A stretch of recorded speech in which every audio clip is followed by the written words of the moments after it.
Hello friends, एक छोटा सा वीडियो है रिगार्डिंग अपने क्रेडिट कार्ड के कि भाई कि क्या क्या फ्रॉड किस तरीके से होते हैं।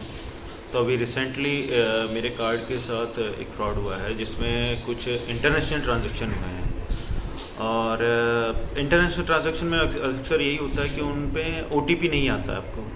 तो ये हुआ था रात को कुछ 1 बजे के समथिंग हुआ था मेरे कार्ड में। मैंने सवेरे देखा तो सबसे सवेरे देख के मुझे सारे मैसेज सवेरे मिले तो मेरे कुछ $99 के कुछ 2 ट्रांजैक्शन थे और कुछ और भी एक और ट्रांजैक्शन था। तो ऑलमोस्ट 3 ट्रांजैक्शन मेरे हुए थे इसके अंदर।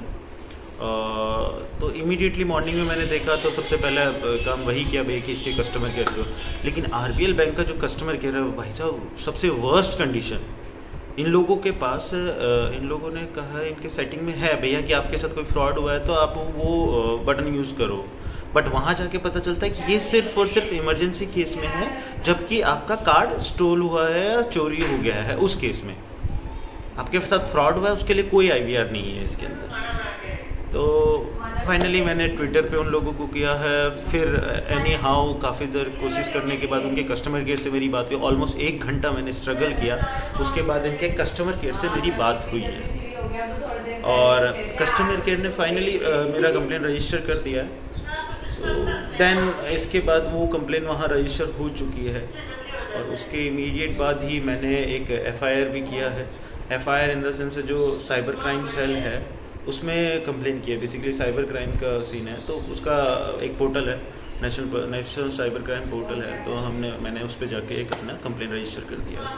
तो उसके बाद मैंने नोटिस किया है कि हम लोग अक्सर नहीं देखते हैं कि हमारे कार्ड पे कौन कौन से ट्रांजैक्शन ऑन है, क्या चीज़ें हमारी ऑन है। और आजकल तो सब इतना ईजी हो गया कि हर बैंक का एक एप्लीकेशन है और एप्लीकेशन में जाके आप अपना ट्रांजैक्शन कंट्रोल कर सकते हो। और ये ट्रांजैक्शन ऐसे होते हैं जिनको आप इमीडिएटली ऑन ऑफ भी कर सकते हो।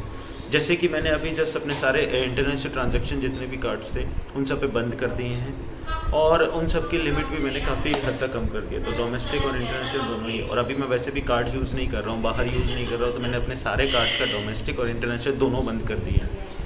तो एक और चीज़ हो सकती है कि जब भी हम लोग ये सिर्फ कर सकते हैं तो एप्लीकेशंस हमारे फ़ोन में रहती है तो हम लोग इमीडिएटली भी यूज़ कर सकते हैं। इमीडिएटली अपने ट्रांजैक्शंस ऑफ करके रखें अभी।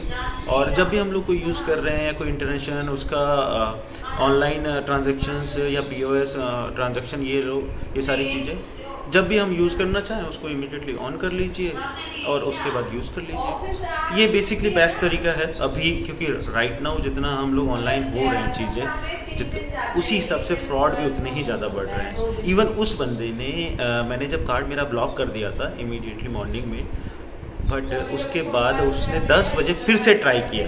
एक 99 का ट्रांजैक्शन फिर से $99 का ट्रांजैक्शन फिर से उसने ट्राई किया, जो कि डिक्लाइन हो गया था बिकॉज मैंने अपना कार्ड ब्लॉक कर दिया था। तो जस्ट इसीलिए मैं एक छोटा सा वीडियो बना रहा था। एटलीस्ट लोगों को पता ही नहीं होता कि हमारे कार्ड कैसे यूज़ होते हैं, किस तरीके से। तो हर कार्ड का अपने एप्लीकेशन यूज़ करके रखिए, डाउनलोड करके रखिए। उसे ट्रांजैक्शन का एक कार्ड मैनेजमेंट का सिस्टम होता है, उसमें कार्ड में जाके अपना सारा जितने भी POS transaction, international transaction, domestic transaction limit, online transaction limit, ये सारी आप अपना सेट करके रखिए। और जब तक आप यूज़ नहीं कर रहे तो मेरे हिसाब से तो उसे ऑफ़ करके रखिए। जब भी आप बाहर जाएं, अभी लॉकडाउन का सीन चल रहा है तो एटलीस्ट ये सेफ्टी रहेगा अपना। तो ज़्यादा बेटर है अपने आप को सेफ़ रखें इन सब चीज़ों में।